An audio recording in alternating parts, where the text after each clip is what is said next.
12장 20절로 33절 한 절씩 교독하신 후 마지막 33절은 다 함께 합독하시겠습니다.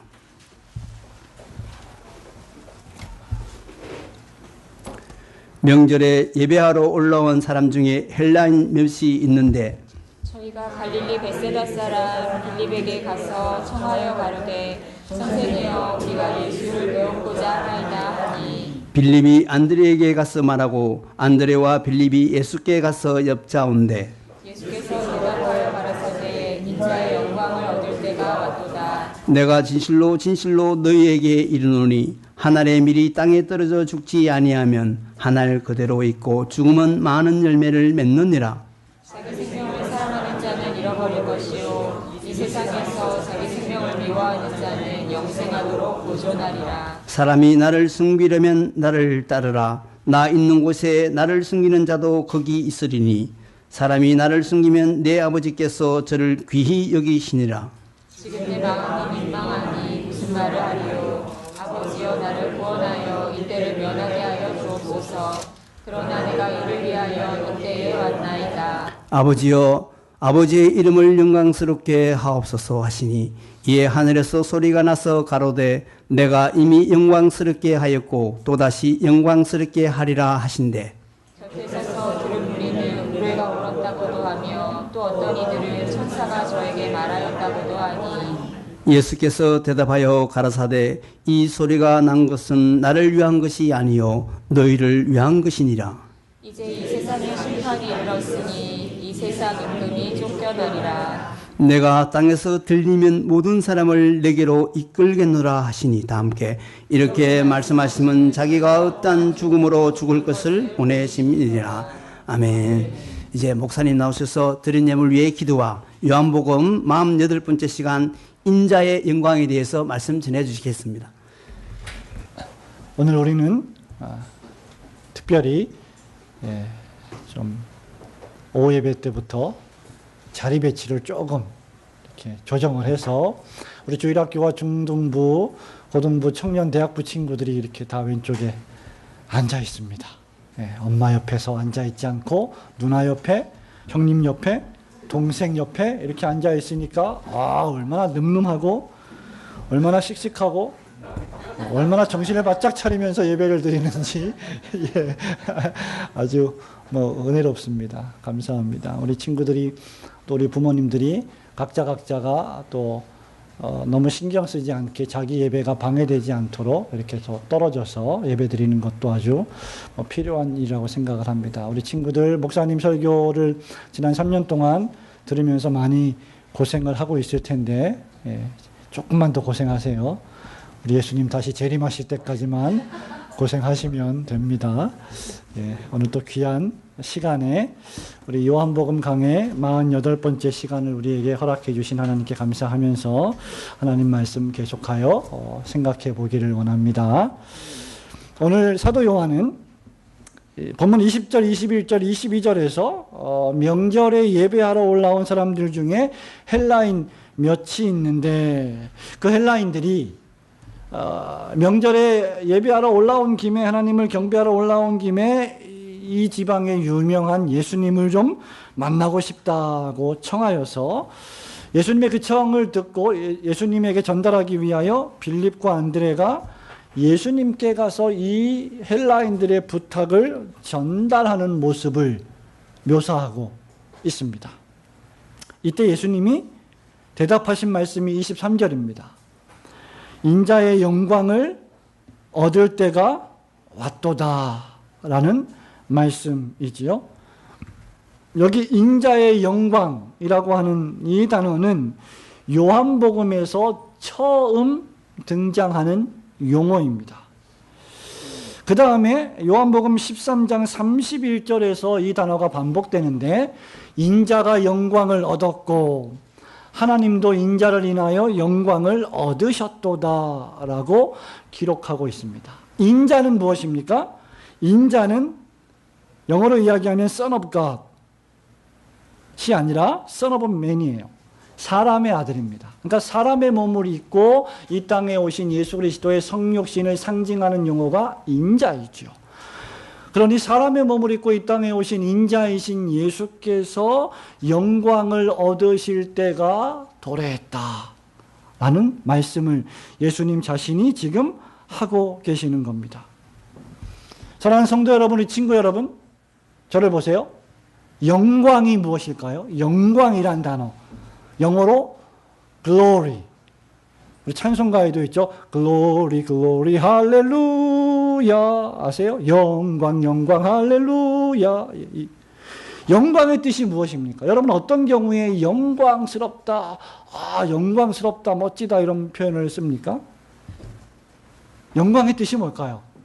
우리 김정림 집사님 아들의 이름이 영광인데, 예? 김이 영광인데, 영광. 한글 사전에 보면 영광이란 뜻이 빛나고 아름다운 광채. 영광의 문자적인 의미입니다. 그런데 이 말이 빛나고 아름다운 광채, 이 말이 인자의 영광, 지금 요한복음 12장에서 말하고 있는 이 인자의 영광을 설명하기에는 한없이 부족해 보입니다. 구약 성경에서 영광이라고 하는 히브리어 카보드라고 하는 단어의 뜻은 대단히 무겁다, 무게가 대단히 나간다는 의미를 지니고 있습니다.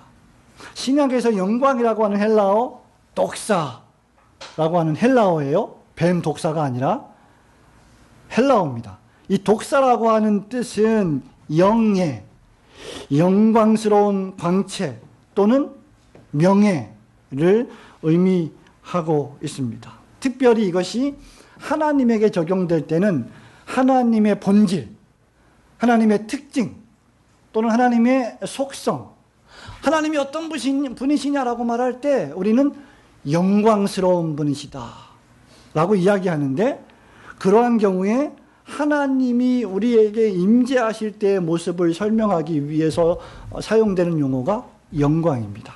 그러니까 하나님을 어떻게 달리 설명할 수가 없으니까 빛나고 아름다운 광채, 영예로우신 분, 전능하신 분, 이렇게밖에 설명을 할 수가 없는 거예요.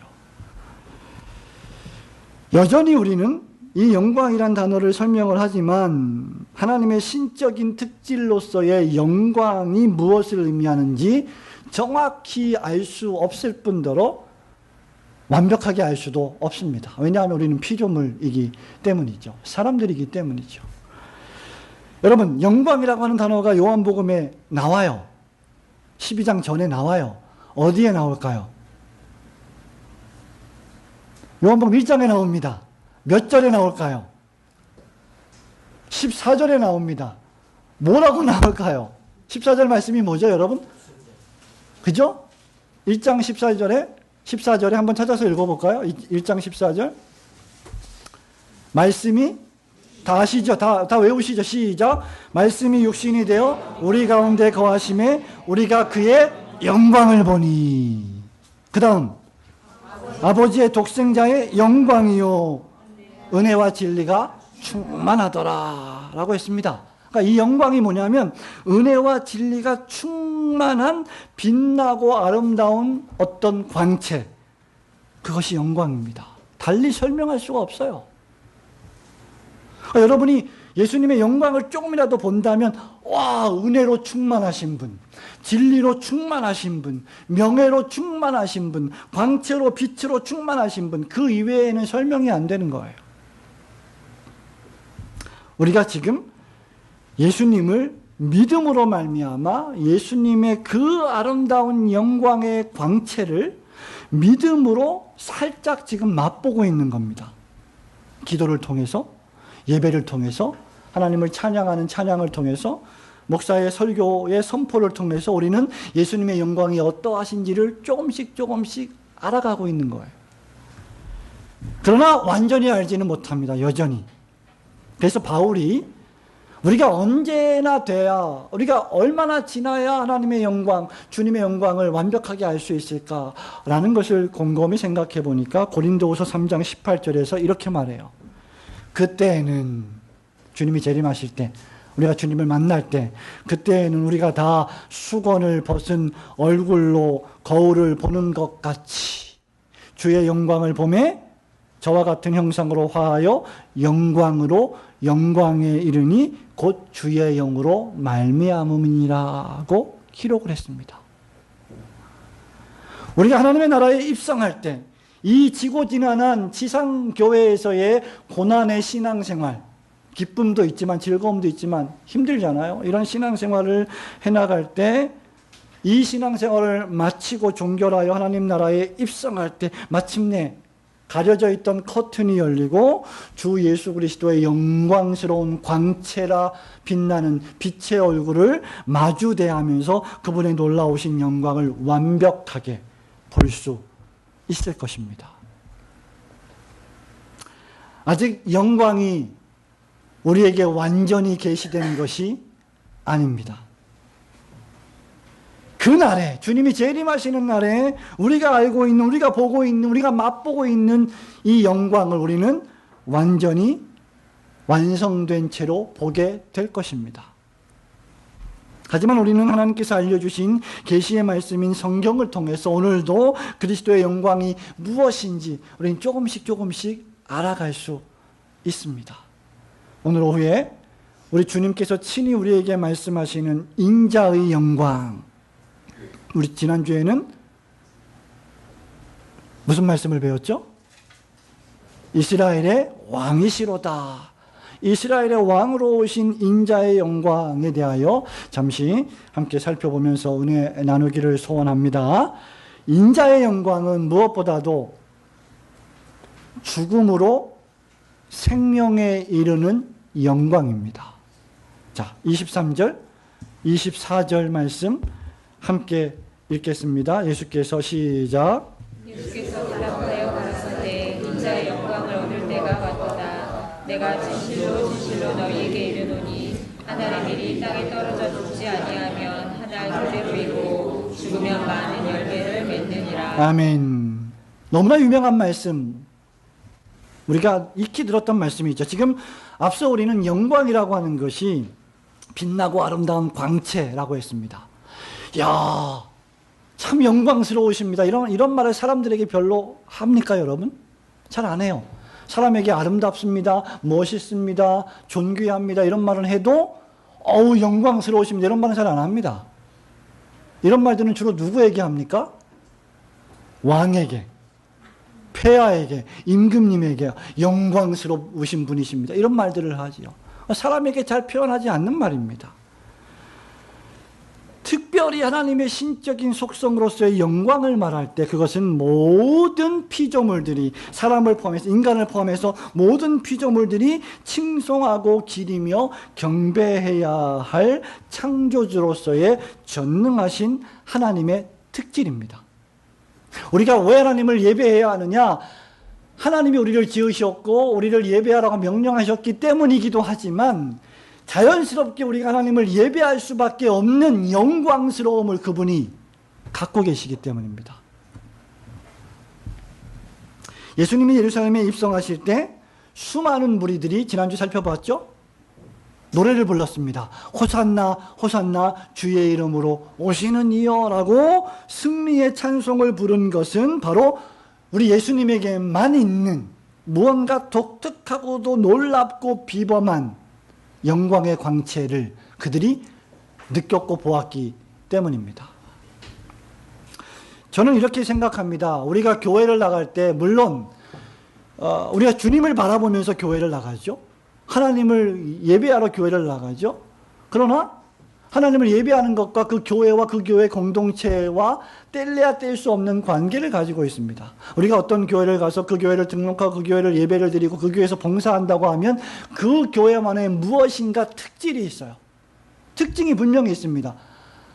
내 마음을 빼앗기는, 내 마음을 사로잡히게 만드는 무엇인가가 있기 때문에 나는 그 교회 공동체 안에서 목사로, 장로로, 권사로, 집사로, 성도로 신앙생활하며 살아가는 겁니다. 주님에게 무엇인가 놀랍고 비범한 영광의 광채가 그들은 빛나고 있었음을 깨닫게 된 것이죠. 그런데 우리 주님이 지금 좀 놀라운 이야기를 하십니다. 여러분은 놀라지 않으실지 모르겠지만 저는 이 말씀을 읽을 때마다 좀 놀라요. 왜냐하면 우리 주님은 인자가 영광을 얻을 때가 왔도다 하시면서 그 다음에 이상한 말씀을 하십니다. 그게 24절이에요. 자, 뭐라고 말씀하십니까? 예, 하늘의 밀이 땅에 떨어져 죽지 아니하면 그대로 있고 죽으면 많은 열매를 맺는다는 말씀을 하시는 겁니다.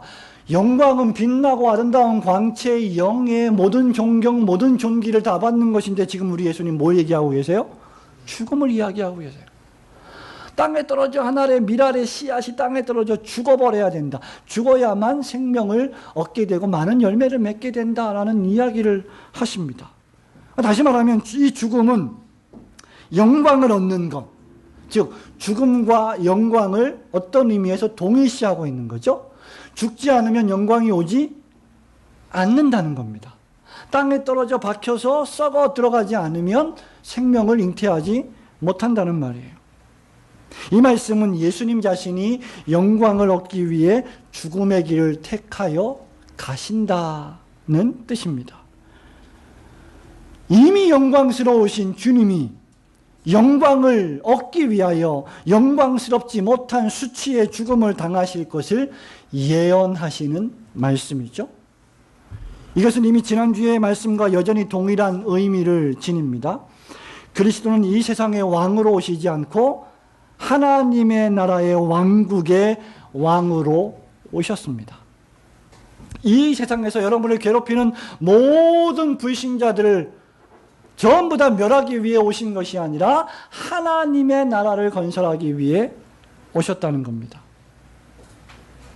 그래서 이 세상 왕국의 길은 칼과 창과 방패의 전쟁이죠. 폭탄의 전쟁이죠. 사람을 죽이는 살인의 전쟁이죠. 그러나 하나님의 왕국은 인자의 죽음, 사람의 아들로 오신 예수 그리스도의 죽음으로 이루어질 왕국입니다. 우리 주님이 섬김을 받으러 오시지 않고 섬기러 오신 이유가 바로 이것이죠. 마가복음 10장 45절에서 주님이 말씀하십니다. 인자가 온 것은 섬김을 받으려 함이 아니라 도리어 섬기려 하고 자기 목숨을 많은 사람의 그 다음 말씀 대속물로 주려 함이니라. 창과 칼과 총으로 폭탄으로 미사일로 싸우는 사람은, 그런 전쟁은 사람을 살리는 전쟁인가요? 사람을 죽이는 전쟁입니다. 많은 열매를 맺지 못하는 전쟁입니다. 아무리 대의와 명분이 중요하다 할지라도 전쟁이 발발한다면 수많은 사람들이 죽어나가고 말 것입니다. 그러나 그리스도 예수께서는 자신이 죽으심으로, 자신의 생명을 희생하심으로 사단 마귀를 정복하셨고 죽음을 정복하셨고 많은 사람들을 다시 살리셨습니다. 바울이 로마서 5장 18절에서 이렇게 말합니다. 그런즉 한 범죄로 많은 사람이 정죄에 이른 것 같이 한 의로운 행위로 많은 사람이 의롭다 하심을 받아 생명에 이르렀느니라. 이것이 바로 그리스도의 영광입니다. 그리스도께서 세우시는 왕국은 십자가 죽음으로 세워지는 왕국입니다. 자기 생명을 사랑하지 않고 도리어 자기 생명을 내어주는 왕국. 그것이 죽는 길이지만, 그것이 비록 수치스럽고 비참하고 괴로운 길이지만 그 길이 많은 사람들이 영생하도록 솟아나는 샘물을 마시고 영생을 얻게 하는 천국의 길입니다. 이것이 하나님의 지혜요, 하나님의 능력이었습니다. 철학을 중요하게 여겼던 헬라인들에게 이 십자가는 어리석은 것이고 율법과 전통과 권위를 중시했던 유대인들에게는 꺼리끼는 것이었지만 그리스도의 십자가 죽음이야말로 자기 백성을 구원하시고 영생을 수여하시는 하나님의 놀라운 사역입니다. 우리가 영광을 논할 때 이것이 세상의 문화와 방식과 극명하게 다른 이유입니다. 저와 여러분은 세상에서 무엇을 얻기를 원하십니까? 우리 친구들은 세상에서 무엇을 얻기를 원하며 매일매일 살아가고 있습니까? 더 많은 영광을 얻기 위하여 사람들을 밟고 올라가서라도 나만 성공할 수 있다면 나는 그 길을 서슴지 않고 걸어 올라가기를 원하는 사람들이 이 세상에 너무 많이 있습니다. 그러나 우리 주님의 길은, 우리 주님이 원하시는 영광은 사람을 죽이는 영광이 아니라 사람을 살리는 영광이었습니다. 예수님은 당신의 죽음을 많은 열매를 맺는 한 알의 죽는 씨앗으로 비유하고 계시죠. 하지만 이 죽음은 헛된 죽음이 아닙니다. 이 죽음은 도리어 많은 열매를 맺는 죽음이요, 하나님을 영원롭게 하시는 죽음이요, 자기 백성이 구원받는 죽음입니다. 이로 볼 때 예수님의 십자가 죽음이야말로 예수님의 영광이 가장 높이 드러나는 방편인 것입니다. 십자가에서 하나님의 독생자의 영광을 가장 높이 드러내신 인자의 영광을 조금이라도 바라보며 그 영광을 높이 찬미하시는 성도들이 되시기를 주님의 이름으로 축원합니다. 인자의 영광 두 번째는 그렇기 때문에 바로 예수님을 믿는다고 하는 신자들, 제자들이 따르고 섬겨야 할 영광입니다. 25절, 26절 말씀을 함께 읽겠습니다. 자기 생명을 시작. 자기 생명을 사랑하는 자는 잃어버릴 것이요 이 세상에서 자기 생명을 미워하는 자는 영생하도록 보존하리라. 사람이 나를 섬기려면 나를 따르라. 나 있는 곳에 나를 섬기는 자도 여기 있으리니 사람이 나를 섬기면 내 아버지께서 저를 귀히 여기시리라. 아멘. 이어서 주님은 이 놀라운 말씀을 하시고 제자들에게 눈길을 돌리시면서 다시 한번 제자도에 대하여 교훈하십니다. 성도 여러분, 우리가 이 요한복음을 시작할 때 요한복음의 큰 특징이 하나가, 요한복음을 기록한 목적이 무엇이라고 했는지 혹시 기억하십니까? 1년 전 얘기인데, 요한복음 무슨 책이다? 믿음의 책이다. 믿음의 책이다. 마지막 장에 가도, 20장 31절에 가도 이 모든 것을 기록한 이유는 너희로 예수께서 그리스도이심을 믿고 영생을 얻게 하려 하십니다. 그렇게 기록을 하고 있죠. 믿음의 책이에요. 동시에 요한복음은 믿기 때문에 그 믿는 주님을 위하여 살아가는 순종의 책입니다. 제자도가 무엇이냐라고 말할 때 딱 두 가지예요. 믿음과 순종, 순종과 믿음입니다. 믿는 사람이 순종하고 순종하기 때문에 더욱 깊이 믿을 수 있는 것입니다. 여기서도 동일한 말씀을 하고 계십니다. 자기 생명을, 25절에 자기 생명을 사랑하는 자는 잃어버릴 것이요 자기 생명을 미워하는 자는 영생하도록 보존하리라는 이 말씀이 바로 제자도에 관련된 말씀입니다. 여기 예수님에게 적용된 하나의 밀알의 비유, 이 하나의 씨앗의 비유, 이거 분명히 예수님에게 적용된 비유였어요. 이 하나의 씨앗이 누굽니까? 예수님이십니다. 십자가에서 달려 돌아가실, 자기 자신을, 생명을 죽음에 내모는 예수님 자신이십니다. 그런데 이 예수님 자신으로 적용된 하나의 밀알의 비유가 여전히 예수님을 따르는 제자들에게도 적용된다는 말입니다. 하나에 썩어지는 밀알은 우리 예수님만 하시는 것이 나하고 아무 상관이 없습니다. 나는 그냥 믿기만 하면 됩니다가 아니라, 우리도 예수님을 믿는다고 한다면, 예수님을 섬긴다고 우리가 말로 고백한다면 우리도 역시 예수님을 그렇게 following, 따라가야 한다는 말씀을 하고 계시는 겁니다. 여기 자기 생명을 사랑한다는 말은 무엇을 뜻할까요?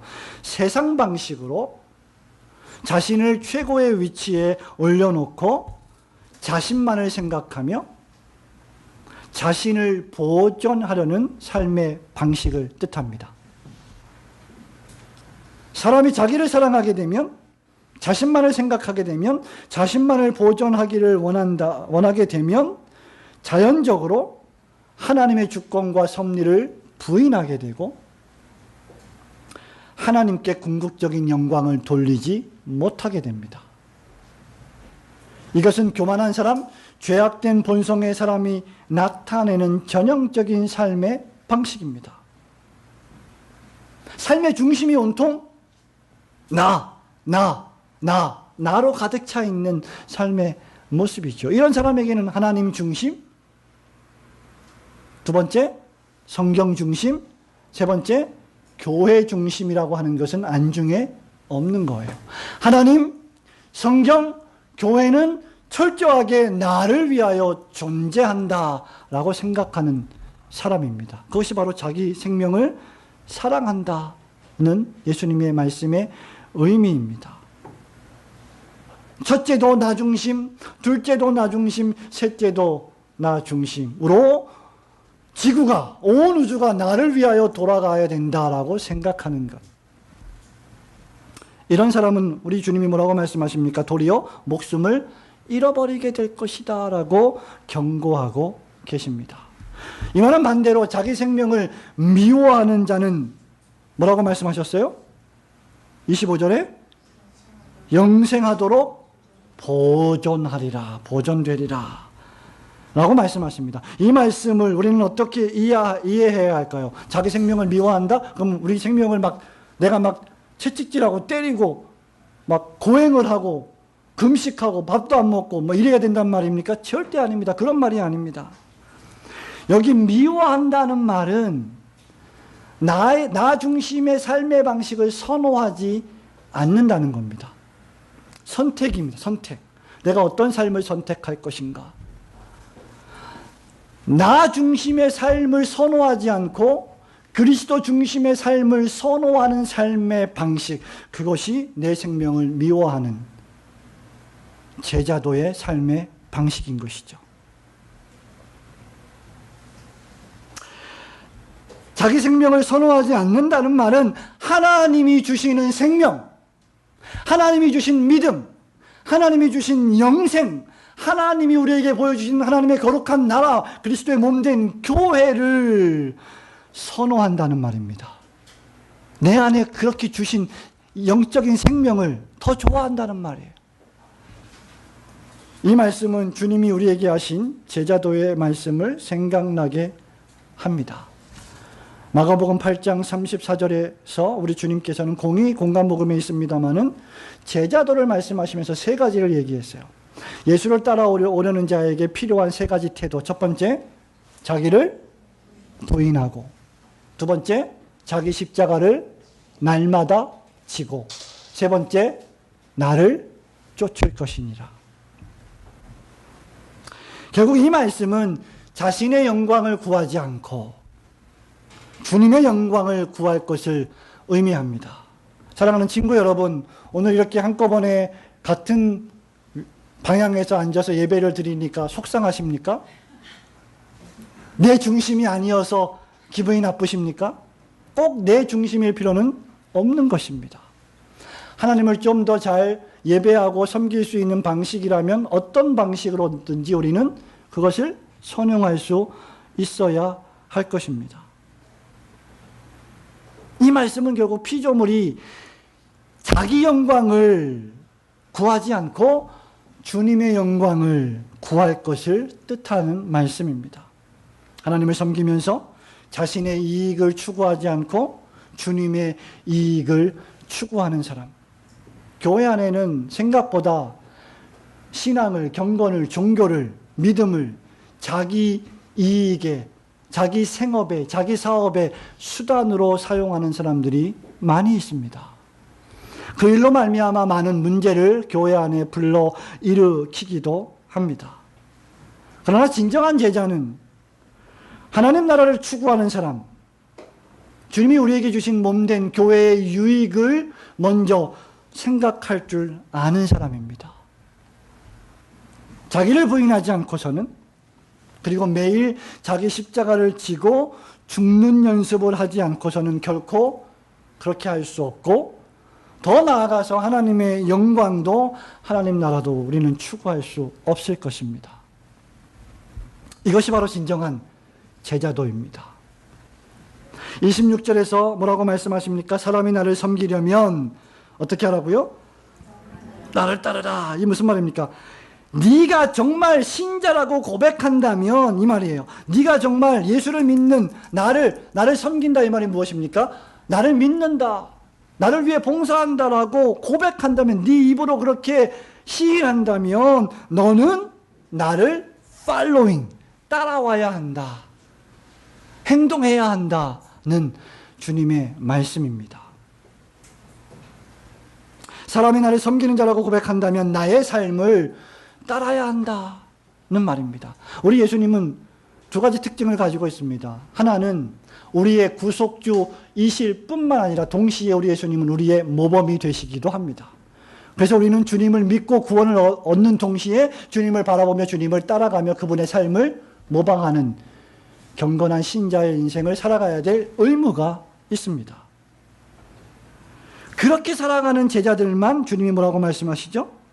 26절에 나를 섬기면 거기 너도 있을 것이다. 그리고 내 아버지께서 너를 귀히 여길 것이다.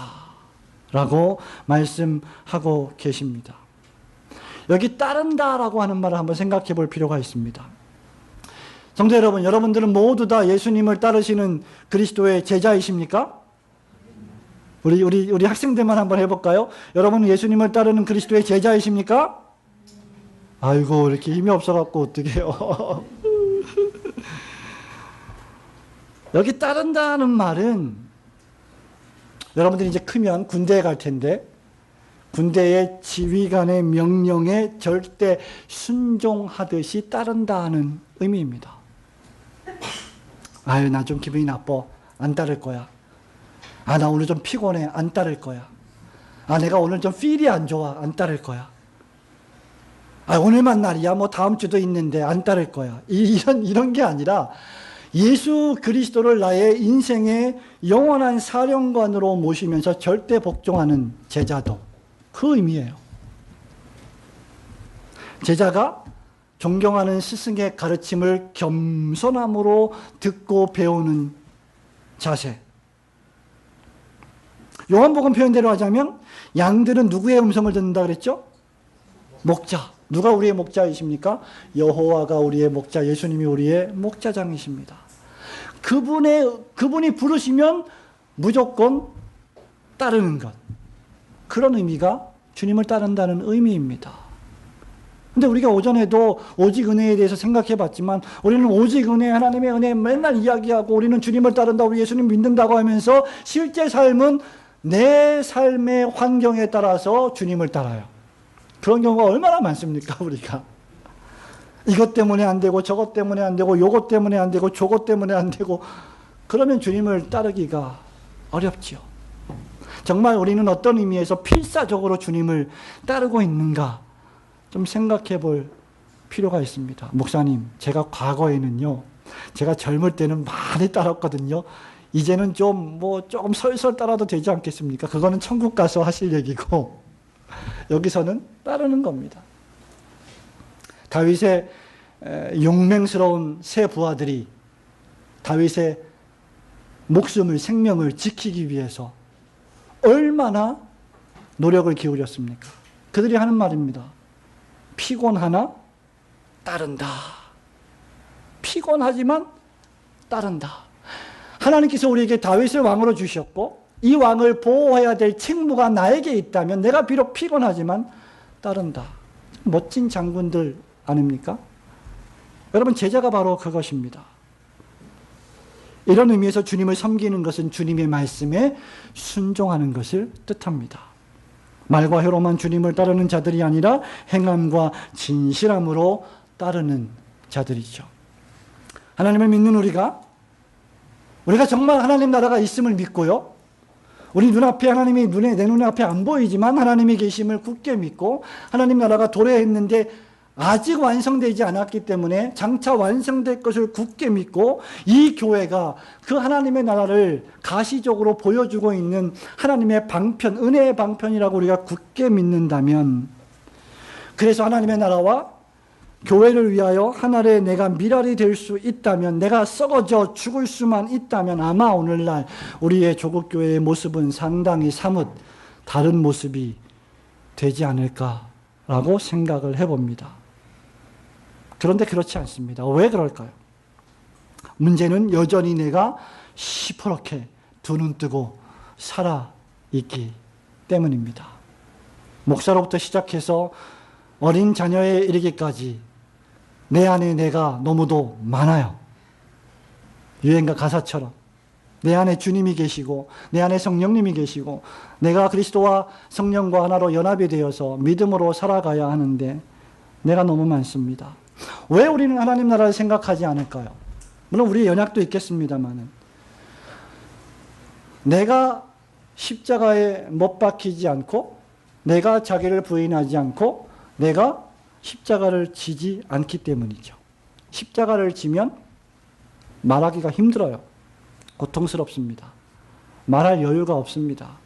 자기 십자가, 하나님의 나라와 주님의 몸된 교회를 위하여 어깨에 십자가를 지고 가는 성도들은 말하기가 참 힘듭니다. 그것 자체가 고난이고 어떤 의미에서 우리에게 주는 큰 사명이기 때문이죠. 내 정과 욕심을 십자가에 못 박지 않았기 때문이죠. 내가 여전히 이 세상을 사랑하고 내가 여전히 내 생명을 하나님 나라보다 주님보다 내 생명을 너무 사랑하기 때문입니다.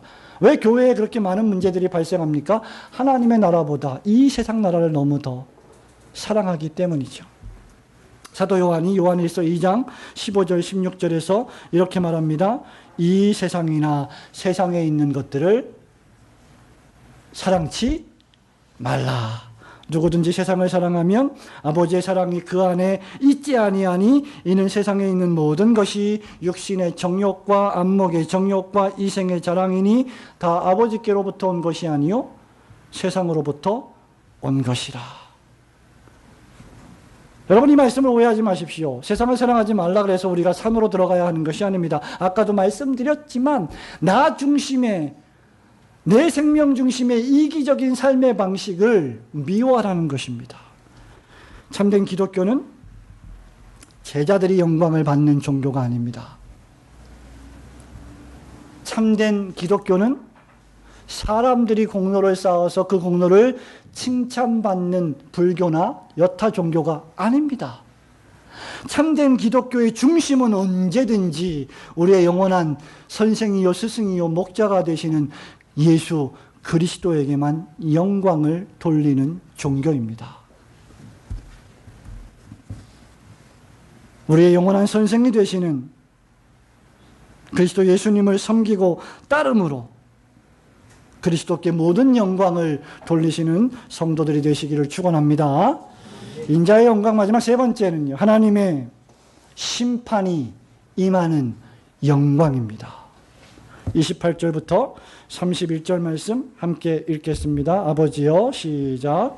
아버지여 아버지 이름을 영광스럽게 하소서 하시니 이에 하늘에서 소리가 나서 가로되 내가 이미 영광스럽게 하였고 또다시 영광스럽게 하리라 하시되 곁에 서서 들은 무리는 우리가 울었다고도 하며 또 어떤 이들은 천사가 저에게 말하였다고도 하니 예수께서 대답하여 가라사대 이 소리가 난 것은 나를 위한 것이 아니요 너희를 위한 것이니라. 이제 이 세상의 심판이 이르렀으니 이 세상 임금이 쫓겨나니라. 아멘. 이어서 주님은 늘 그랬듯이 지금 아버지께 기도하고 계십니다. 기도의 내용 역시 무엇입니까? 영광입니다. 하나님의 영광이었습니다. 그러자 하늘에서 큰 소리가 났는데 그 소리의 내용이 무엇이었습니까? 내가 이미 영광스럽게 하였고 또 영광스럽게 하리라는 것이었습니다. 이 소리는 29절에 보니까 천둥과 같은 우레와 같은 큰 소리였고 아마 어떤 이들은 천사가 이 천둥 번개를 치면서 이 소리를 냈다라고 말하기도 한 것을 보니 엄청나게 큰 소리였던 것으로 추정이 됩니다. 하늘에서 하나님 아버지가 말씀하시는 이 음성, 이 소리는 3번 나옵니다. 복음서에. 첫 번째는 예수님께서 요단강에서 세례를 받으시고 올라오실 때 하늘문이 열려서 이는 내 사랑하는 아들 내 기뻐하는 자다 너희는 저의 말을 들으라 하는 하나님 아버지의 음성이 있었습니다. 두 번째는 예수님의 얼굴이 해같이 빛나고 옷이 빛과 같이 휘어진 변화산상에서의 소리였습니다. 그래서 그것이 얼마나 놀랍고 영광스럽고 멋있었는지 베드로가 뭐라고 말합니까? 여기다 초막셋을 짓고 우리가 이제 영원히 살면 안 되겠습니까? 라고 할 정도로 엄청난 소리였습니다. 그리고 세 번째가 바로 이 요한복음 12장에서의 하늘의 음성이었습니다. 하늘에서 예수님에 대하여 발하신 하나님의 음성은 주로 하나님의 놀라우신 영광을 표현하시기 위한 방편입니다. 그 음성의 내용이 무엇입니까? 내가 이미 영광스럽게 하였고 또다시 영광스럽게 하리라 하신데 이렇게 말씀하셨는데 이것이 무슨 뜻을 의미합니까? 요한복음 1장 14절에 봅니까? 말씀이 육신이 되어, 아까 우리가 읽었죠? 말씀이 육신이 되어 우리 가운데 거하시니 우리가 이것이 독생자의 아버지 독생자의 영광이요 우리가 그 영광을 보니 은혜와 진리가 그러니까 다시 말하면 예수 그리스도의 성육신 자체가 무엇이다? 영광이다. 하나님 아버지의 영광이 구체적으로 표현되고 구현된 곳이 바로 예수 그리스도의 성육신이었다. 그러니까 예수님은 누구를 보여주십니까? 하나님 아버지의 영광스러움을 보여주고 계십니다. 이미 하나님께서는 예수님을 통하여 영화롭게 하셨고 또 많은 기적을 통하여 가나 혼인잔치부터 시작해서 수많은 병자를 고치시고 죽은 나사로를 살리심으로 하나님의 놀라우신 하늘의 영광을 보여주셨습니다. 그리고 이제 영광스럽게 하리라 이 말은 예수 그리스도의 십자가 죽음을 예견하고 있는 말씀입니다. 예수님께서 이 음성 영광스럽게 하리라고 하는 이 음성의 의미를 친히 그 다음 구절에서 해석해 주고 계십니다. 이 음성은 예수님을 위한 음성이 아니라 누구를 위한 음성이라고요? 저희를 위한 음성, 둘러선 무리들, 제자들을 위한 음성, 오늘날 예배를 드리고 말씀을 듣는 저와 여러분을 위한 음성이었습니다.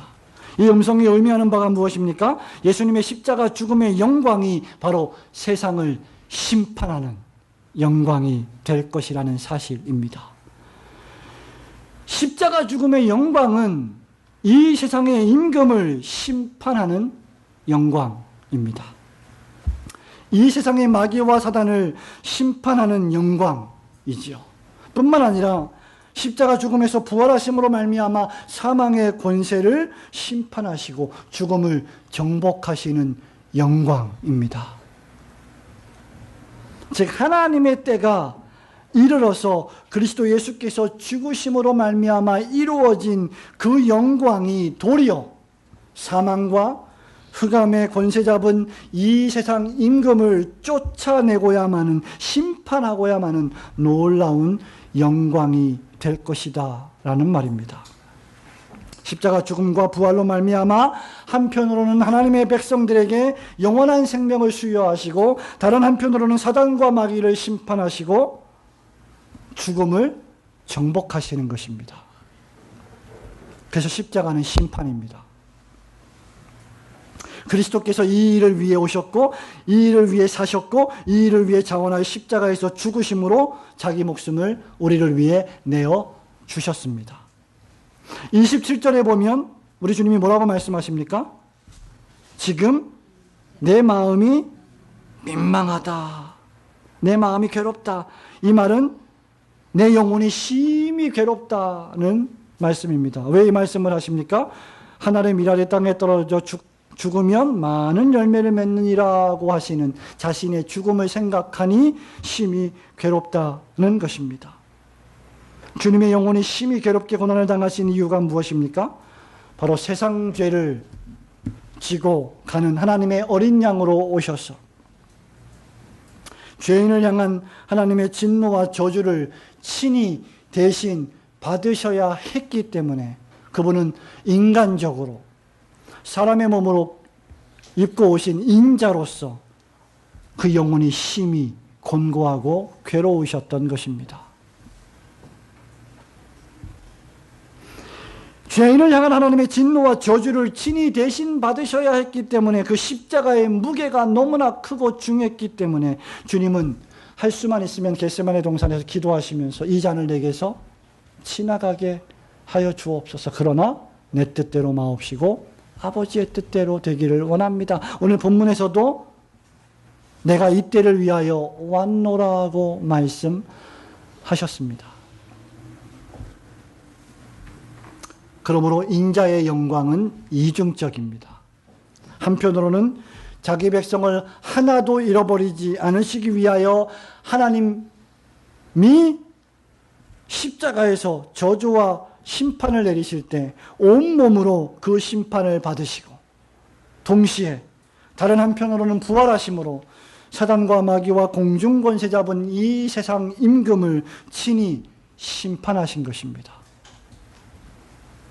마귀와 사단과 이 세상의 군왕들과 임금들은 예수님의 십자가에 못 박음으로 말미암아 예수와 기독교를 심판했다고 생각했을 것입니다. 그들이 이겼다고 생각했을 것입니다.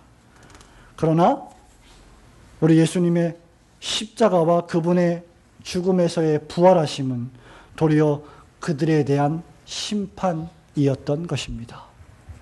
이것이 바로 인자의 영광입니다.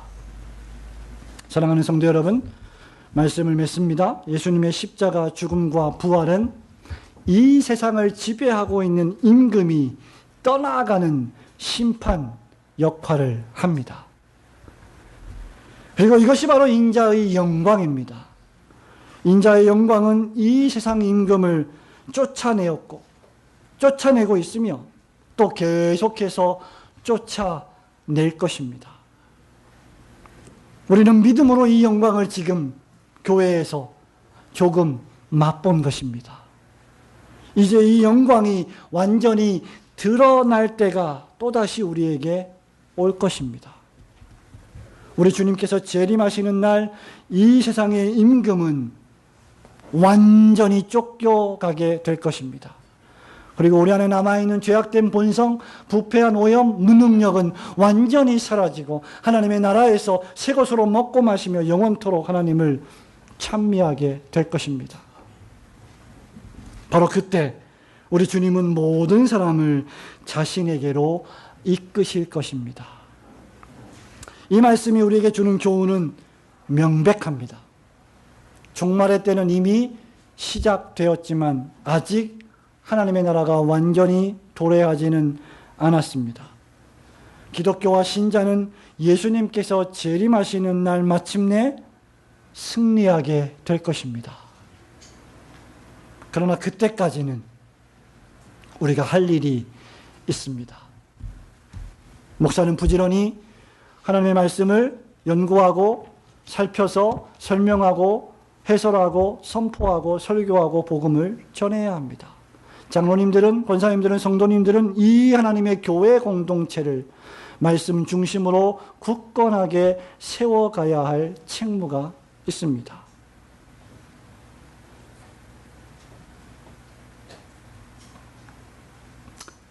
그 일을 위해서 우리는 죽음으로 영적인 생명을 얻어야 합니다. 나의 죄를 죽이고 나의 이기심을 죽이고 나 중심의 이기적인 세계관을 부인하고 내 영혼의 은총을 입어서 예수 그리스도를 기쁘게 마음으로 영접하며 왕으로 모시는 것입니다. 그런 제자는 성경 중심, 교회 중심의 삶을 살아갈 것입니다. 그리고 매사에 예수님이라면 어떻게 하실까를 생각하며 행동하는 사려 깊은 신자가 될 것입니다. 성도 여러분, 같은 성도끼리 싸우지 마시고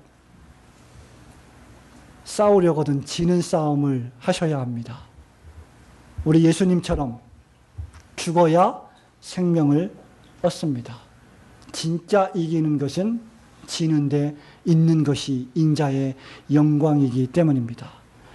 예수님의 제자가 되려는 성도 여러분, 우리가 말로만 예수를 따른다 하지 말고 매사에 자기를 부인하고 매일매일 자기 십자가를 지고 예수님의 말씀에 순종하는 올곧은 성도들이 되시기를 주님의 이름으로 축원합니다.